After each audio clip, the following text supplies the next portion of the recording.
para estar olhando pelos dizimistas e ofertantes da casa do Senhor. Os irmãos que trouxeram o seu dízimo, sua oferta, coloquem em suas mãos agora. Nós vamos estar consagrando para a obra do Senhor. Amém? Cumprimento a igreja com a paz do Senhor Jesus. Amém. Vamos ficar de pé, vamos estar orando, né? Em nome do Senhor Jesus. Senhor Deus e Pai, nesse momento, Senhor, nos colocamos diante de Ti, na Tua presença mais uma vez, clamando, Senhor Jesus, pelos Teus livramentos. Agradecemos por tudo aquilo que o Senhor tem feito por nós, por até que o Senhor tem nos ajudado. Que o Senhor possa continuar abençoando as nossas vidas, abençoe a vida de cada dizimista, de cada ofertante aqui nessa casa. Que o Senhor possa continuar prosperando a vida de cada um. Abençoe, Senhor Jesus, tudo aquilo que nós fizermos, e tudo isso prosperará em nome do Senhor Jesus. Amém. Aleluia, glória a Deus. Nosso irmão Caleb e a Sofia estará louvando o nome santo do Senhor, enquanto nós vamos recolher os dízimos e as ofertas. Amém?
aleluia, a igreja colocar sobre seus pés.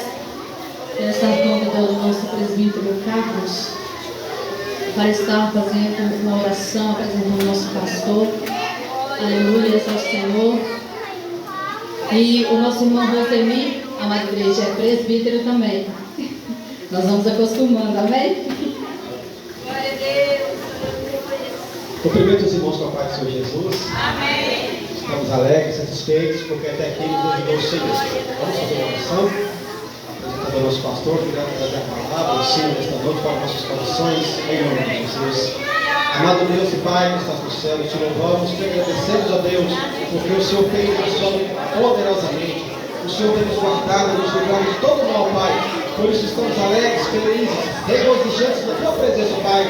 Toma no céu nesta noite, Pai, em tuas mãos, Pai. Usa ele poderosamente, Pai, para falar aos nossos corações, segundo a tua vontade, em nome de Jesus. Amém. Aleluia. Deus. Graças a Deus. Meus irmãos, eu cumprimento a todos com a paz do Senhor Jesus. Amém. Graças a Deus. Os irmãos estejam à vontade, se assentem. Nós louvamos a Deus.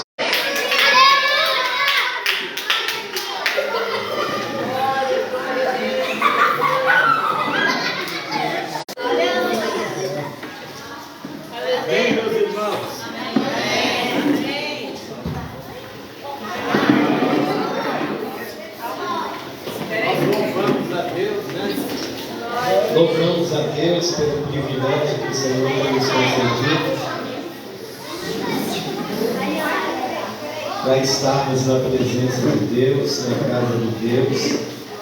E é porque a chuva chegou agora,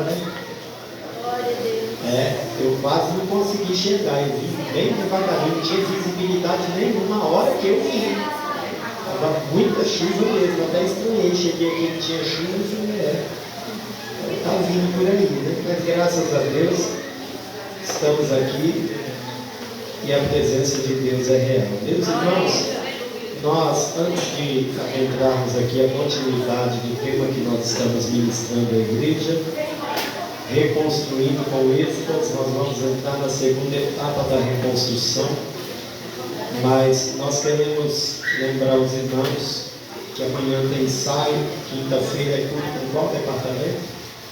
Quinta-feira? Varões? É isso?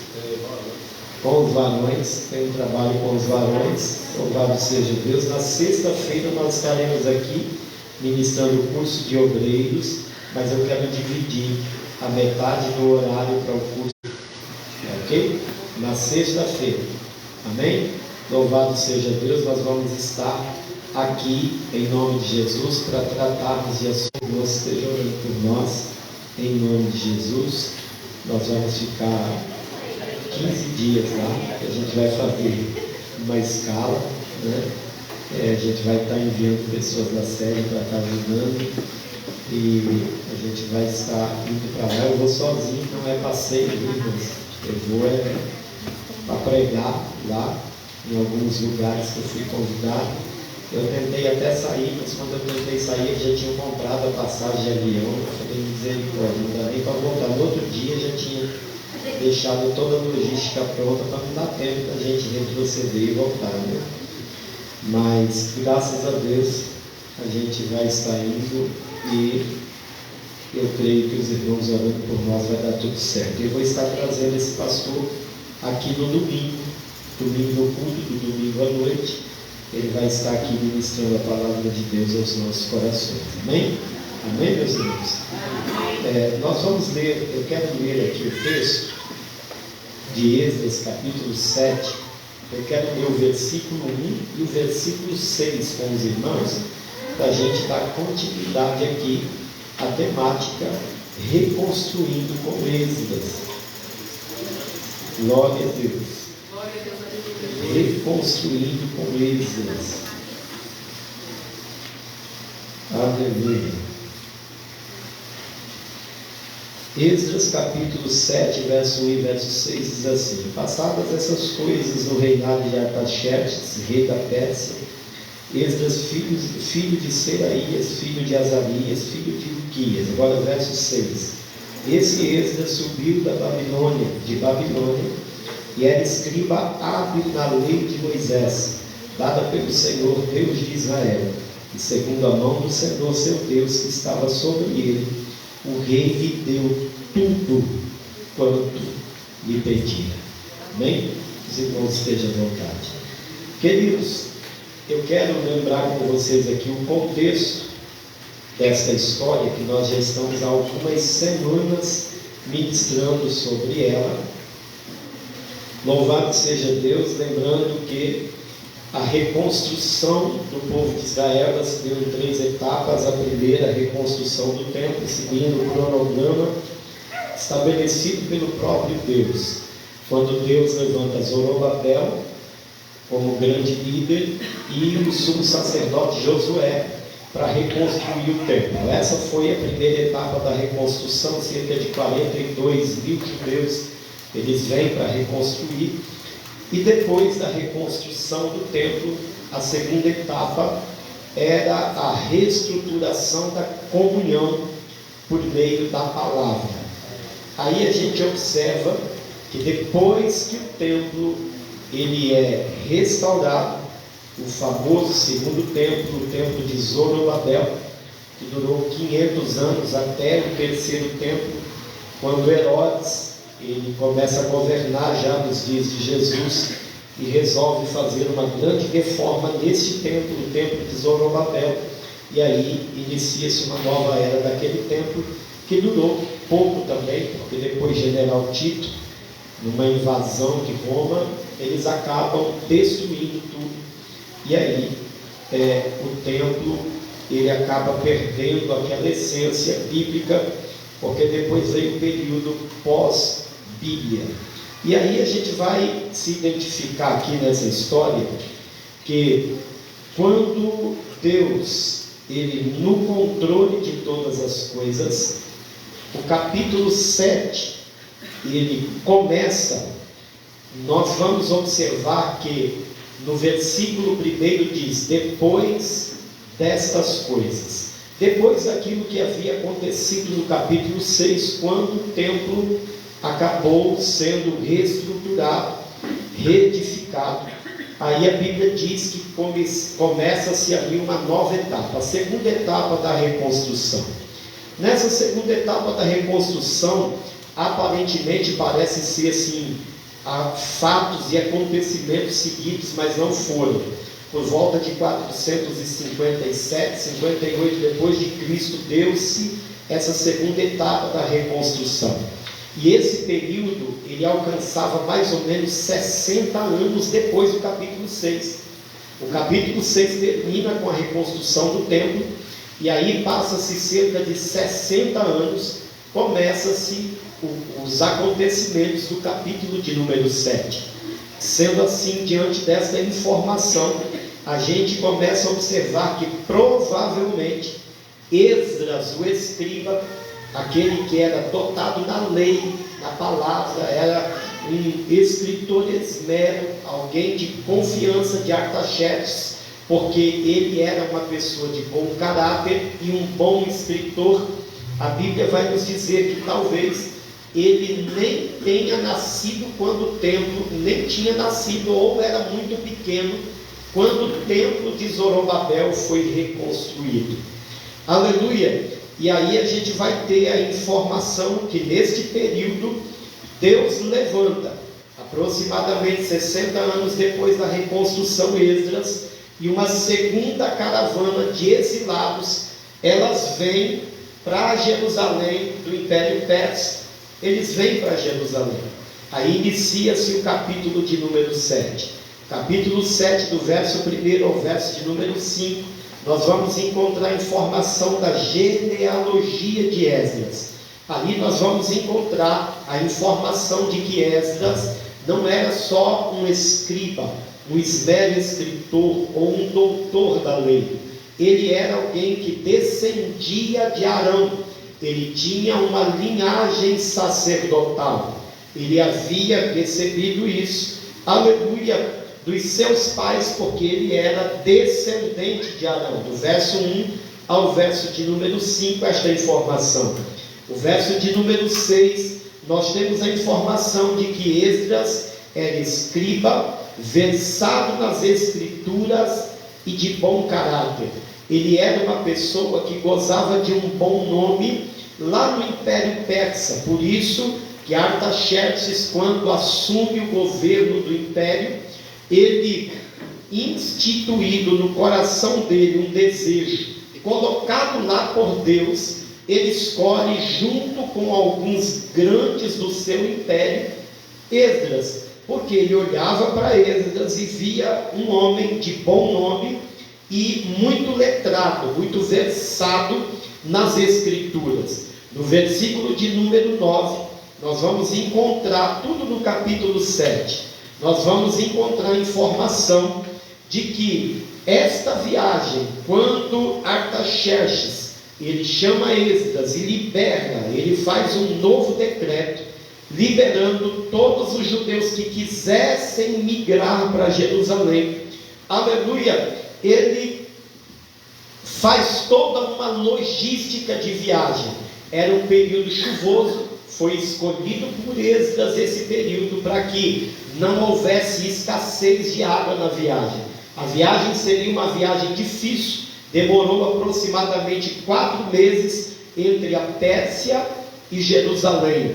E nesses 4 meses, Esdras, ele estava em posse de uma carta escrita pelo punho do rei, com o carimbo do anel do rei, que dava a ele, aleluia, toda a autoridade para atravessar entre a Pérsia e Jerusalém e não ser importunado por ninguém. No versículo de número 10, nós temos a informação de que havia um propósito no coração de Esdras. Esdras tinha um propósito de cumprir a lei e ensinar a lei. Os irmãos vão ver que Deus escolhe pessoas para fazer exatamente aquilo que Ele queria que se fizesse. Não havia nenhum desejo pessoal. Eles estavam seguindo uma orientação puramente divina. Quando na primeira etapa da reconstrução, Deus chama Zorobabel e Josué, eles entendem que havia uma vontade de Deus, um cronograma de Deus na reestruturação de Israel, na reconstrução de Israel, e eles trabalham de forma veemente para reconstruir o templo. Agora, cerca de 60 anos depois, Deus também chama alguém que está apto a se submeter a uma vontade divina. A vontade de Deus era reestruturar a comunhão. Porque quando Esdras ele vem a Jerusalém, os judeus que lá estavam e que já estavam há muito tempo com Zorobabel reconstruindo, eles haviam quebrado princípios da lei. Eles haviam casado com mulheres estranhas. Eles haviam perdido aquela essência de tirar o dia do sábado para servir a causa ao Senhor. Aleluia! E eles haviam quebrado alguns princípios. Então Deus levanta alguém versado na lei, conhecedor profundo das escrituras dadas a Moisés, e Deus levanta esta pessoa para que a segunda etapa da reconstrução acontecesse. A Bíblia vai nos dizer que no coração de Esdras ardia esta chama, no versículo de número 10, a de cumprir a lei e de ensinar a lei.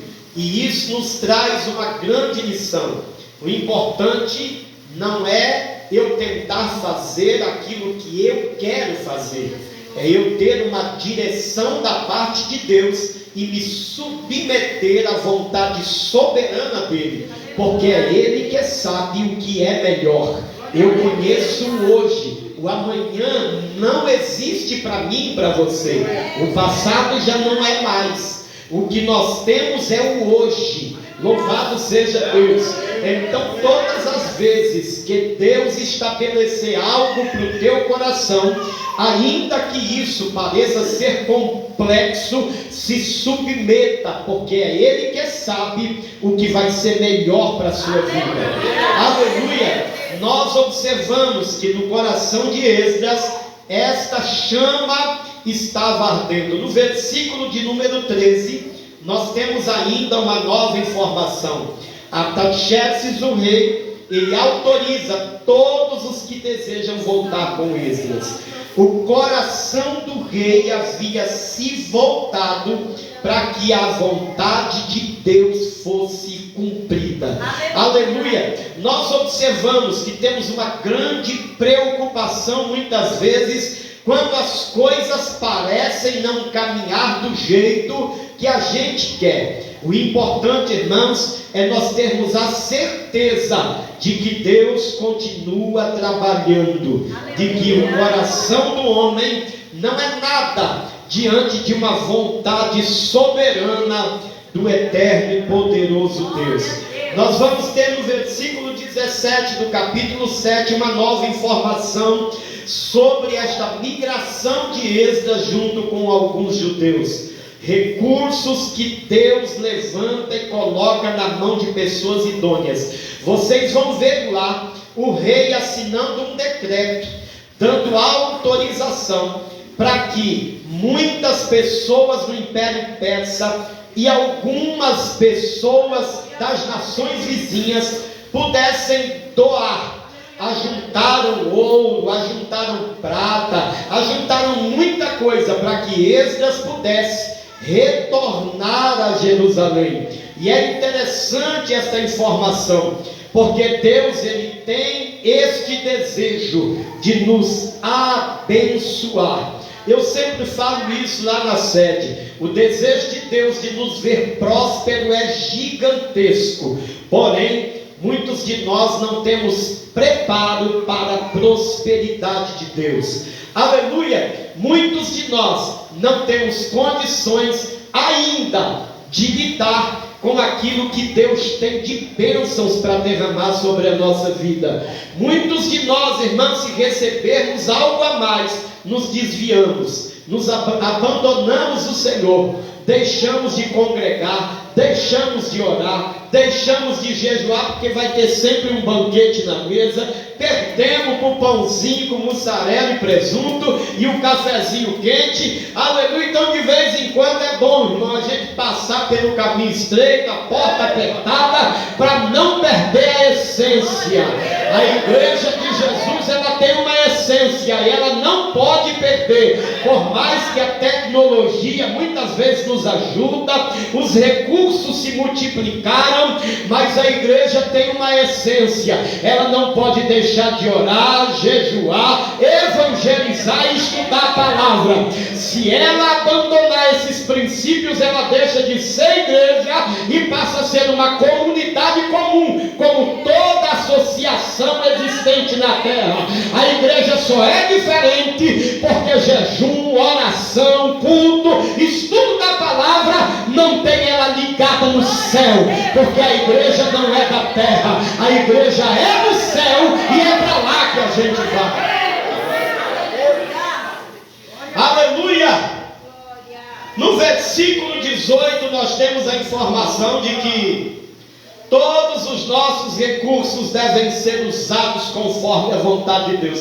Vocês vão observar nesse versículo que eles ganharam muita coisa e que tudo que eles ganharam foram colocados nas mãos de Esdras. E Esdras, como um bom administrador, ele tinha uma direção para que aqueles recursos pudessem ser usados. E essa informação é fundamental para que a gente tenha condições de viver de forma plena na terra. Porque, irmãos, aqui nós temos a orientação de que todo recurso que Esdras recebia era usado conforme a vontade de Deus. Aleluia! Essa semana, olha a importância de você buscar uma direção divina. Essa semana a gente tem um amigo, ele de vez em quando saía para pescar com a gente. Ele é dono de um depósito de material de construção no Candelária. É uma pessoa abençoada. Deus o fez prosperar. E ele tem, na casa dele, ele tem 2 filhos, uma menina e um menino. E eles têm uns costumes de crente.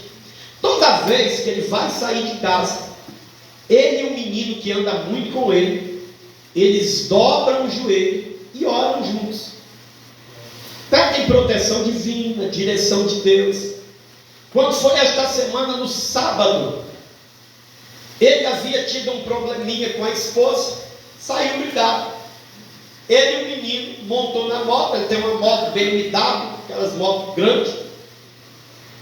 Eles montaram na moto e saíram. E o menino falou assim: papai, nós não oramos. Mas ele estava meio bravo com a esposa, disse: depois nós oramos. Ele não andou 500 metros. Meu Deus.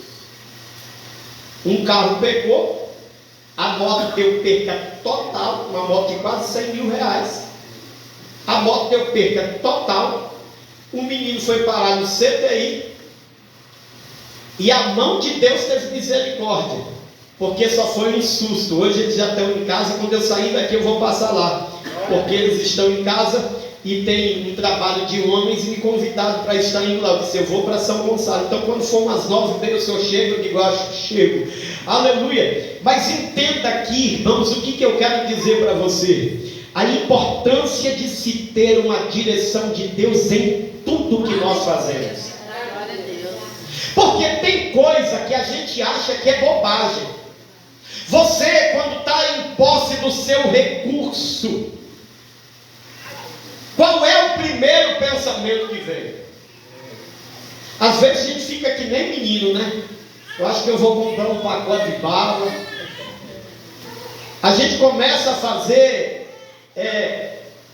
um percurso em alguns cenários que nós não necessitamos, que não há prioridade. Aleluia! E isso acaba trazendo para a gente prejuízos. Porque tem coisa que você já podia estar longe e não está, porque não administra na direção de Deus. Porque não faz pedindo orientação divina. Porque não pergunta para o Senhor o que você deve fazer. Porque não vai para a oração esse tipo de conversa. Aleluia! Às vezes a gente até pensa: ah, pastor, o que eu ganho, já sei o que eu faço. Água, luz, gás. Quem paga aluguel, aluguel. E o que sobra, nós vamos. Arroz e feijão.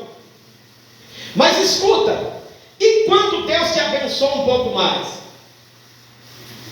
E quando você tem condições de fazer uma coisa além?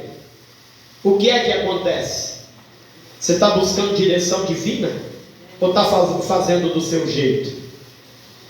Irmãos, em todas as áreas da nossa vida nós temos que ter uma direção do Senhor. Nós precisamos orar, pedir orientação de Deus, porque é Ele que abre porta e é Ele que fecha a porta. Porque é Ele que abençoa, é Ele que faz crescer, é Ele que faz prosperar. E quando nós fazemos na direção divina, as coisas acontecem de forma plena. Nós vemos o fruto do nosso trabalho. Quantas vezes a gente está suando, mas suando muito para conquistar, para trabalhar, e não está vendo fruto? Parece que não acontece nada. Comece a mudar isso na sua vida, irmão. Traz isso para uma conversa particular com o Senhor. Eu sei que Ele vai abrir porta, que Ele vai abençoar a sua vida, eu não tenho dúvidas disso. A informação que nós temos no versículo 18 diz que tudo aquilo que Esdras recebia e que vinha para ele administrar, ele administrava segundo a vontade de Deus. Deus quer que você faça isso? Faça. Não tem certeza? Não faça. Não faça. Louvado seja Deus, porque você vai evitar prejuízos. No versículo de número 23, nós temos uma nova informação. Todas as coisas devem ser feitas conforme a orientação de Deus. É aquilo que nós estamos falando para vocês. Deus tem orientação para todas as áreas da nossa vida. Todas as áreas. Absolutamente todas. Sentimental, Deus tem a direção certa. Financeira, Deus tem a direção certa. Ministerial, Deus tem a direção certa. Profissional, Deus tem a direção certa.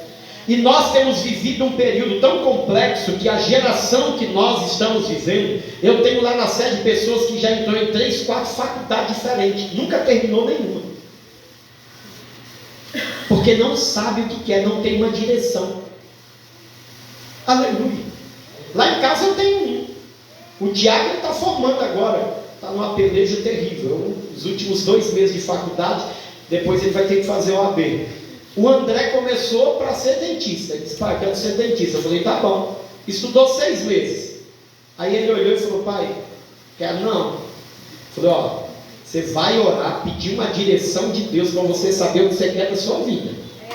Porque crente não anda como folha seca sem saber o que faz, não. Ele tem uma direção porque Deus está na vida dele. Aleluia. Aí ele falou: então eu vou fazer o que o meu irmão está fazendo. Eu falei: bom, faz mesmo, porque depois, o pastor está precisando muito disso, irmão? Lá na sede, um ladrão roubou a igreja e me processou porque a câmera filmou a cara dele. Tem base isso?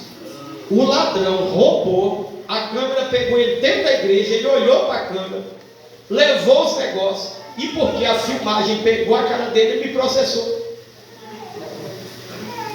Sabe aquela frase de que o cachorro, o poste está fazendo xixi no cachorro? Aí eu tive que pagar um advogado. Eu digo: agora lá em casa eu vou ter 2. Pode processar. Louvado seja Deus. Irmão, o crente tem que ter direção, porque Deus, Ele toma conta de todas as coisas na nossa vida. Em todas as áreas da sua vida tem uma direção da parte de Deus. Louvado seja o Senhor. Nunca se esqueça disso. Quando você tiver dúvidas a respeito de alguma área da tua vida, desça na oração. Vai buscar o Senhor. Vai colocar isso diante de Deus. Vocês creem que Deus fala? Acabou. Aleluia. Deus fala, irmão, e Ele orienta. Continua sendo o mesmo, ontem, hoje e eternamente. Vamos para o próximo versículo. Versículo 25. Nós temos a informação que Esdras tinha um bom testemunho do rei e de todos os grandes da Pérsia. Lá nós temos a informação de que ele era sábio, observador e formador de liderança, porque ele tinha um ótimo caráter. E caráter é assim, às vezes pela forma de se expressar. Quando uma pessoa não tem uma boa conduta, a gente diz assim: ele não tem caráter. Isso é uma forma errada de expressão, porque todos temos caráter, uns bons, outros maus. Simples. Bom caráter ou mau caráter. A personalidade muda? Não, é quem somos, mas o caráter é a construção social que nós recebemos. Algumas pessoas com alguns maus costumes, quando chegam na presença de Deus, são confrontados. Por quê? Evangelho que não confronta, não transforma. Por isso que a palavra não pode ser deixada de lado. A palavra precisa ser pregada. E a segunda etapa da reconstrução, Deus escolhe alguém esmero na palavra, de bom caráter, porque ele ia ter muito trabalho. Quando ele chega em Israel, os princípios de Deus haviam sido quebrados no meio dos judeus, e ele teria muito trabalho para fazer. Aleluia. Mas tinha uma direção, Deus estava com ele, e ele estava certo de que tudo aconteceria segundo a boa vontade do Senhor. No versículo de número 27, ou melhor, no versículo de número 26, nós temos a informação de que quem não observasse tinha como pena a morte, o desterro, a confiscação dos bens ou a prisão. Observe bem, irmãos, na reconstrução, Neste período da segunda etapa, a gente vai ter a informação no versículo 26, que Deus levanta a Esdras, um decreto de Artaxerxes é feito, e segundo este decreto, Esdras ia lá ensinar a palavra, porque muitos judeus que voltaram do cativeiro persa não tinham conhecimento da lei. A lei seria ensinada novamente,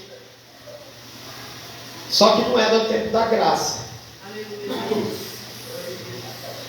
Quem não obedecesse poderia sofrer o dano de morte, poderia perder os bens, segundo o versículo 26, ou poderia ser até preso, conforme a orientação de Artaxerxes. Ouça bem isso: um rei ímpio faz um decreto de que todo aquele judeu que não obedecesse à lei do seu Deus poderia ser morto, perder os bens ou ser preso. Sabe o que é isso? Tem hora que Deus coloca a gente num cenário que é assim: ou vai ou vai, não tem uma nova opção. Aleluia. Tem hora que Deus trabalha assim. Ele não nos dá opção, e isso é amor, viu, irmãos? E isso é amor. Entenda, tem uma vontade soberana de Deus que ninguém escapa dela. Porque às vezes a gente fala assim, ó, se você não quiser ir, Deus levanta outro. Mas tem hora que Deus fala assim, eu não vou levantar outro, vai ser você.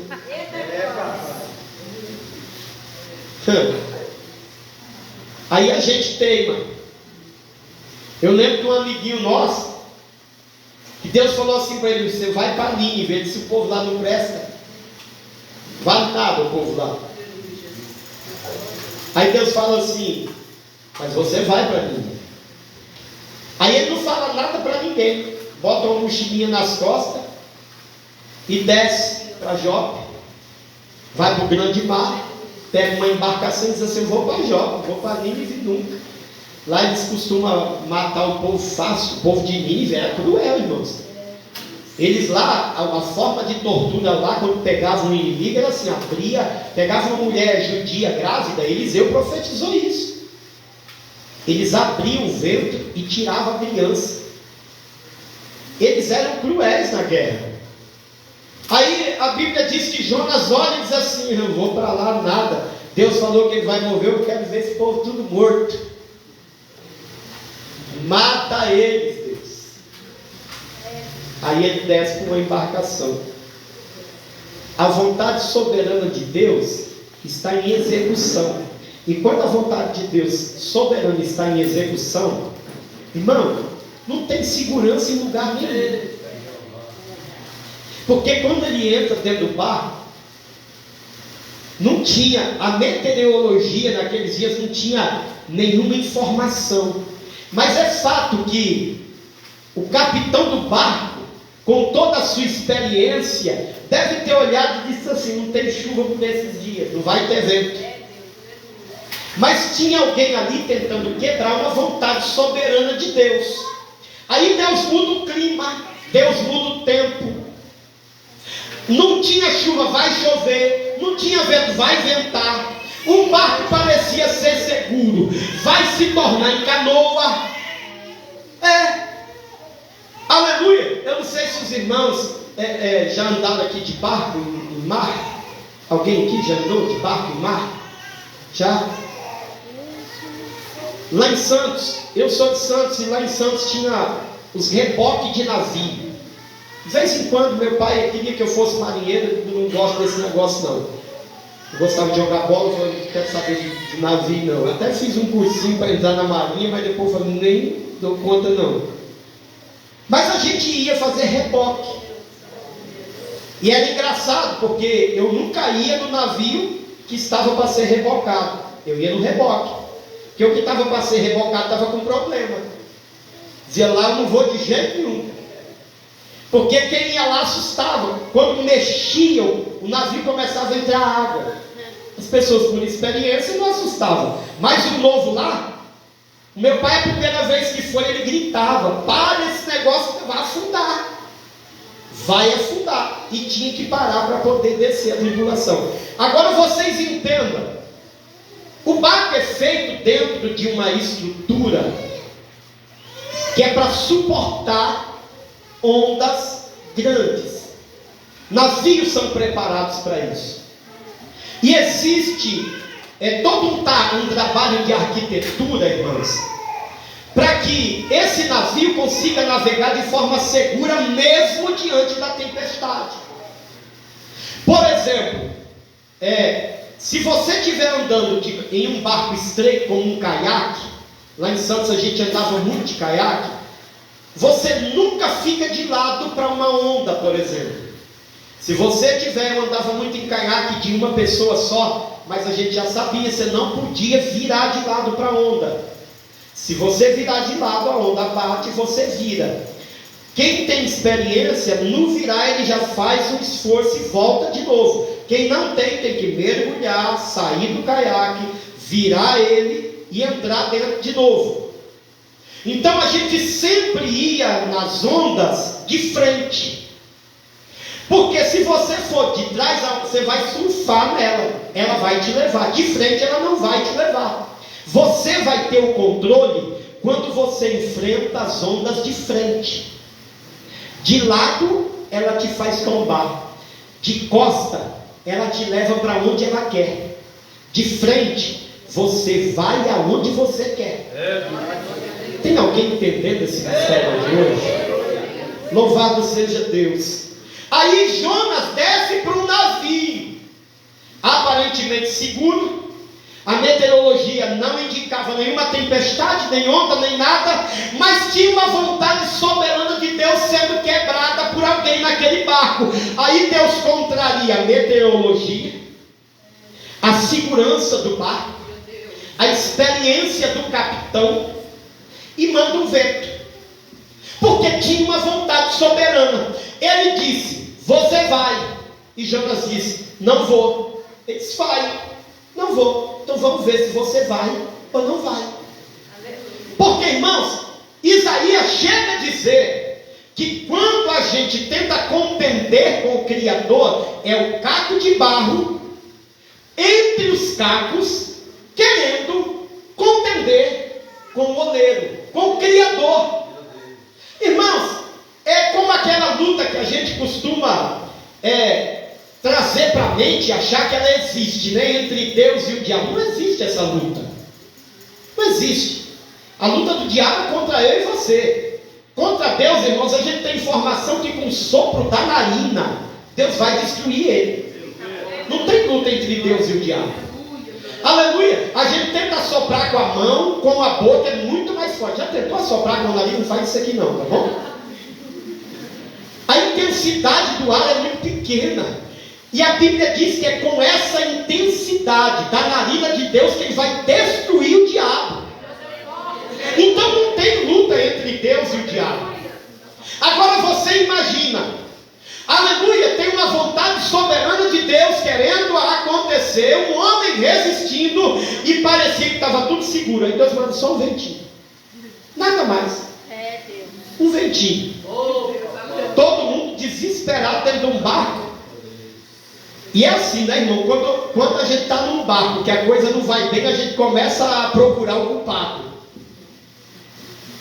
Quem é o culpado desse vento? Jonas está lá, Deus dormindo, tentando quebrar uma vontade soberana de Deus. Ele foi achado. E eu vou encurtar a história. Ele foi achado. E quando ele é lançado ao mar, a Bíblia diz que aquieta o vento. A tripulação vai embora, mas ele fica. Aí tem gente que às vezes por força de hábito diz assim: se você não fizer a vontade de Deus, você vai nem que seja de baleia. Não é assim o termo que a gente usa? Como se Jonas tivesse ido para Nínive de baleia. Primeiro, Nínive era que nem Minas, não tinha mar, não tinha nenhum canal fluvial que ligasse. O grande mar era Nínive. Ele não foi de baleia. A baleia, ou melhor, o grande peixe, que era o termo usado, mas acredita-se que era a baleia cachalote, que era o animal predominante daquela região do Mar Vermelho, e ela tem a característica de guardar os filhos na boca para proteger dos outros predadores. Aleluia! Mas a gente vai ter a informação de que ele cai no mar, e quando chega no terceiro dia, depois que o grande peixe engole ele se lembra que tem uma vontade soberana de Deus para acontecer, e ele se arrepende. Irmão, ele era coração duro, porque a hora que ele caiu no mar, irmão, já era para estar desesperado. Deus tem misericórdia, eu vou.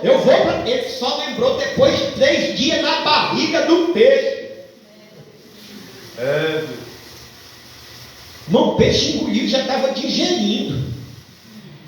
Tem teólogos que dizem que ele saiu de lá de dentro todo machucado do suco gástrico. Agora você imagina, eu de jeito sou medroso, caiu na água, o peixe engoliu, ainda estou, irmão, já gritava por socorro, arrependimento na hora.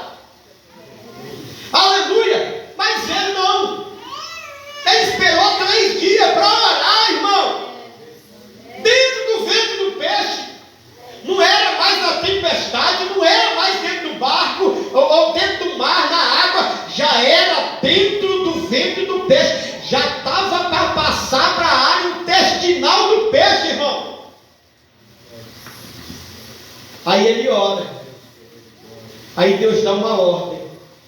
O peixe vai lá e vomita ele. Aí no capítulo 2 de Jonas ele recebe uma nova ordem. E ele sai e vai caminhando cerca de 1000 quilômetros até Nínive.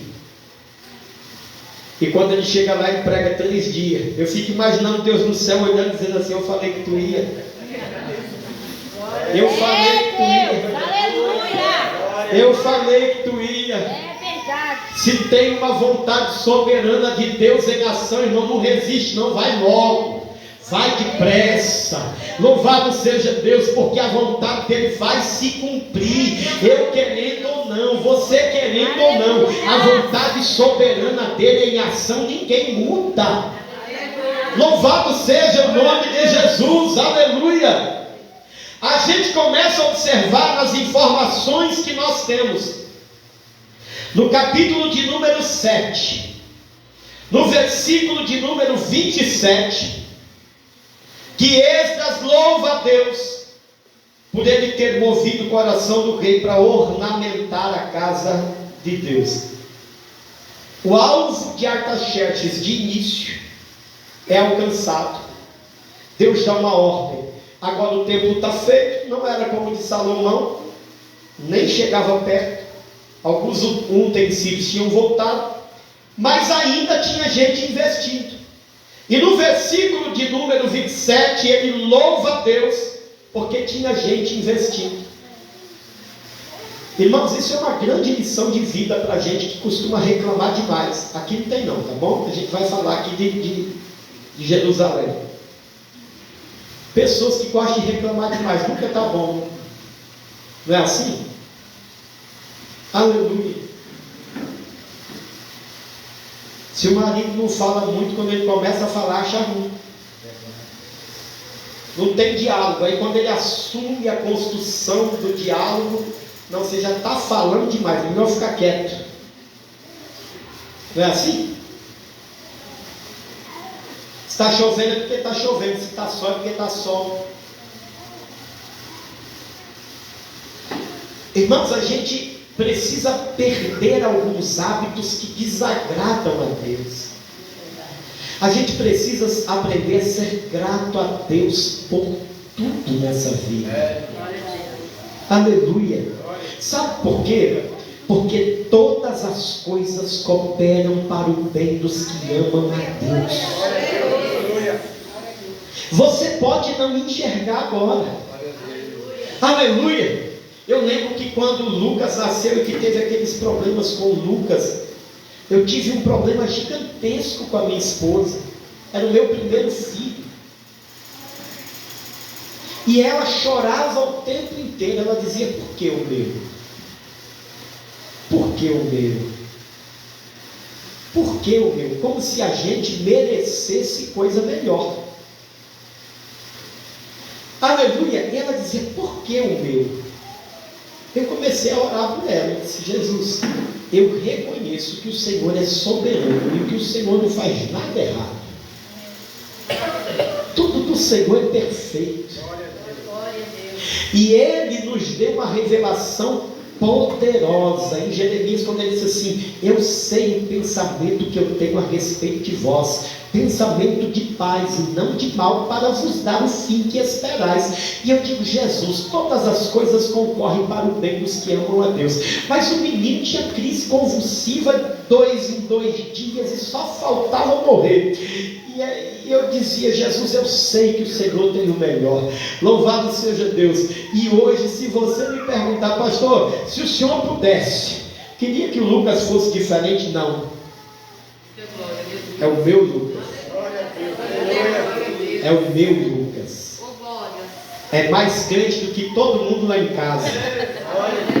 Aleluia. Quando eu não estou bem, eu pego a mão dele, boto na minha cabeça e eu falo para ele, fecha o olho aí, Lucas. Ele dá aquele sorriso, põe a mão na minha cabeça, e eu ajudo ele a orar. E eu digo, ora aí, meu filho, que o negócio não está muito bom no pai não.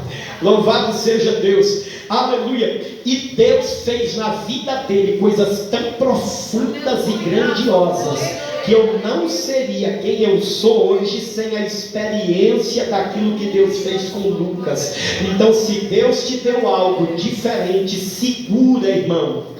Essa semana Deus ministrou algo tão profundo na minha vida, e eu falei na igreja, aleluia, às vezes a gente reclama das provações que a gente passa.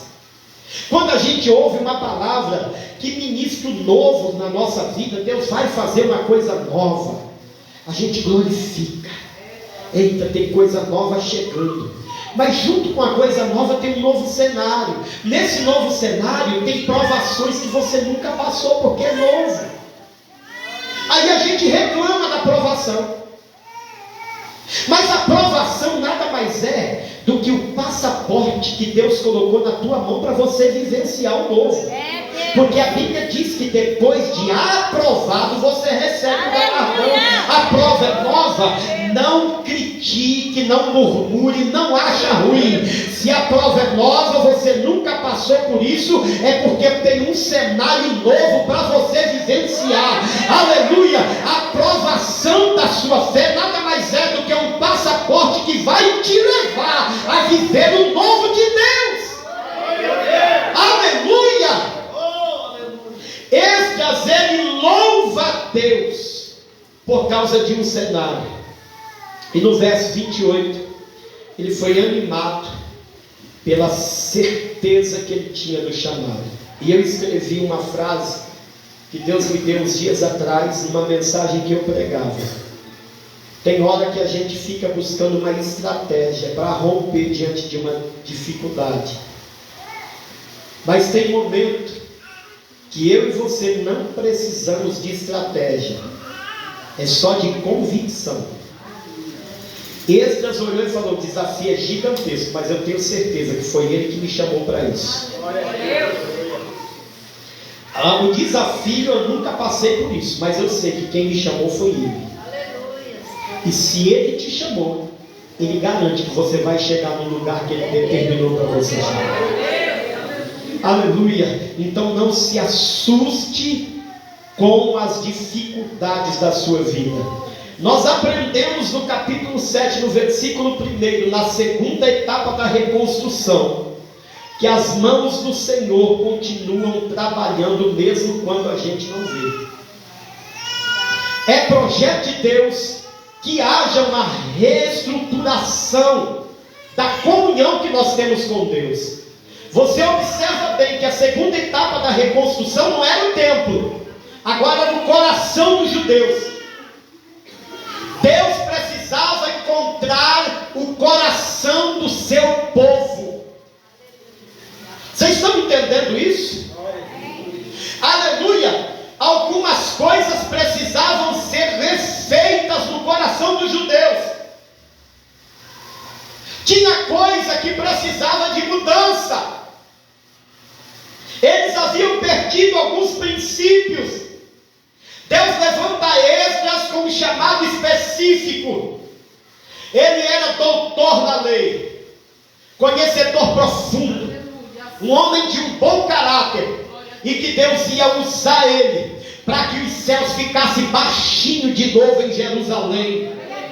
Aleluia! O templo estava refeito de novo, mas eles precisavam se reestruturar na comunhão com Deus. Aleluia! Eles haviam perdido um pouco da essência. E a noiva de Cristo, quando perde a essência, ela precisa ser reavivada.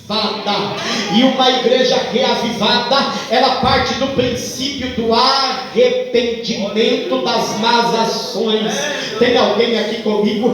Não há avivamento só pulando, falando em línguas e profetizando. O avivamento parte do princípio do arrependimento. Arrependimento é a consciência de que se fez errado, mas precisa mudar. Aleluia! Deus só espera isso, aleluia, só isso para transformar uma vida triste em uma vida alegre, uma vida sem graça em uma vida cheia da sua presença. O grande problema, irmão, muitas vezes não é o cair, é a forma como você trata a sua queda. Quer levantar? Arrependimento. Aleluia! Quem confessa e deixa alcança misericórdia. Deus está pronto a reavivar, a reestruturar, mas precisa ter no coração da gente uma abertura para que o Espírito de Deus faça um trabalho de reconstrução. Pastor, mas eu estou tendo tanta dificuldade, não consigo ouvir a voz de Deus. O silêncio de Deus, irmãos, não é a ausência de Deus. Aleluia, a gente precisa aprender isso. O silêncio de Deus não é a ausência de Deus. Até o silêncio é resposta. Aleluia. A importância de pessoas na reconstrução nós aprendemos no capítulo 7. Deus levanta Esdras, e é por meio de Esdras que o coração de muita gente vai ser impactado pela palavra. A palavra vai ser pregada, vidas vão ser transformadas, a comunhão voltará para Jerusalém, o céu vai voltar a ficar baixinho de novo. Aleluia, a distância entre os de Jerusalém e o céu ia diminuir. E isso é garantia de vitória, irmão. Porque quem seria eu ou você sem a presença? O que nos leva a ter sucesso, a romper nas nossas dificuldades, nada mais é do que a presença. Não é estratégia. E muitas vezes Deus levanta pessoas para isso, pessoas que vão ministrar sobre a sua vida, pessoas que Deus levantou com uma finalidade específica, como foi a de Esdras, pessoas que você nem imagina que vai caminhar com você. Aleluia.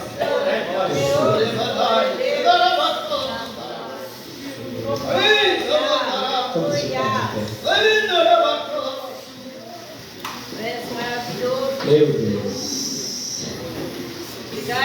A segunda etapa da reconstrução começa.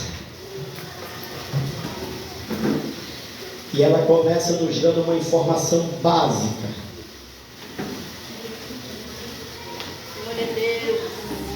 A importância de quando você ouvir a palavra de Deus, obedecer, para que a reconstrução aconteça. Quando ouvires a voz do Senhor, não endureçais os vossos corações. Se Deus tem falado com você, faça. Se Deus tem ministrado no teu coração, ainda que seja difícil, Ele vai te capacitar para que você faça tudo o que Ele ordenou que se fizesse. Tem pessoas que não tomou ação ainda. Eu vou ministrar isso aqui para a tua vida nesta noite. Aleluia. Porque está em dúvida. Será que eu vou conseguir? Sabe qual é a vontade de Deus? Aleluia. Deixa eu ministrar sobre a sua vida. Levante a sua mão. Aleluia. Glória a Deus. Você precisa de graça, de convicção. Aleluia.